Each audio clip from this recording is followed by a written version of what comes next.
focus more on the Quranic aspect so that we understand why this ayat is where it is. Ayat number 134 of Al Imran. There's one qaida in Quran that wherever there's a discussion on riba, right after that there's a discussion on infaq. So in Quran, wherever you find the discussion on interest and usury, riba, right after that you'll find the discussion is on infaq. Ayah 132 talks about riba. Riba is where you're looking for interest, and which is considered to be haram in Islam. And of course, the fiqhi aspect of it is not something which I'm going to get into. But you understand the concept of interest which is mentioned, the extent which is allowed and permissible from non-Muslims, that aspect is there as well. But overall, it is something which is an abominable act. To the extent the riwayat that speaks so severely about those who consume interest. Why? Because your interest develops when there's greed. It is all the product of greed. When you go after someone else's wealth, that's when this concept develops. Allah subhanahu wa ta'ala in order to squash this says, Yamhullah al-riba, that Allah subhanahu wa ta'ala wa yurbis sadaqat.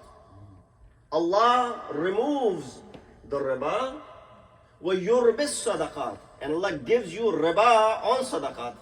Look at the usage of the word. Yamhu, what? That is which is riba. But Allah will raise and give you riba on what? That which is sadaqat. So when Allah is telling us that He will give us riba on sadaqat, does that mean this riba is permissible? Well, of course, it is Allah who is bestowing upon you. When He says, مَثَلُ حَبَّةٍ, that habba that you place in the ground, which gives you 7-fold or 700-fold. There's no one can tell you that you will get 700-fold over here when you make this sort of haram investment, which gives you interest, for example. But Allah subhanahu wa ta'ala is promising in that halal investment of yours.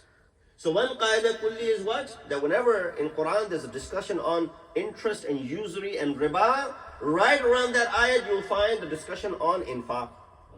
Because riba is a product of greed, as I mentioned before. Infaq is the complete opposite of it. When you open up your heart and you go ahead and give it to others.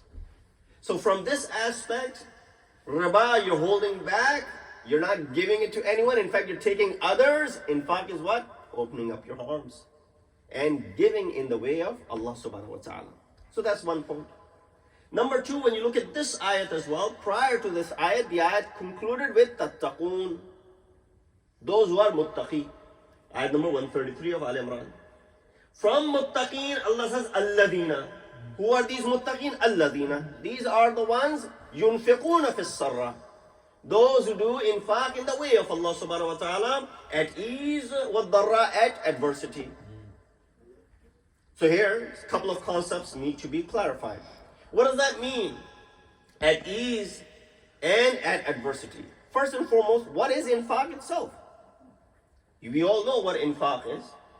Infaq is any form of giving, whether it be obligatory or mustahab, or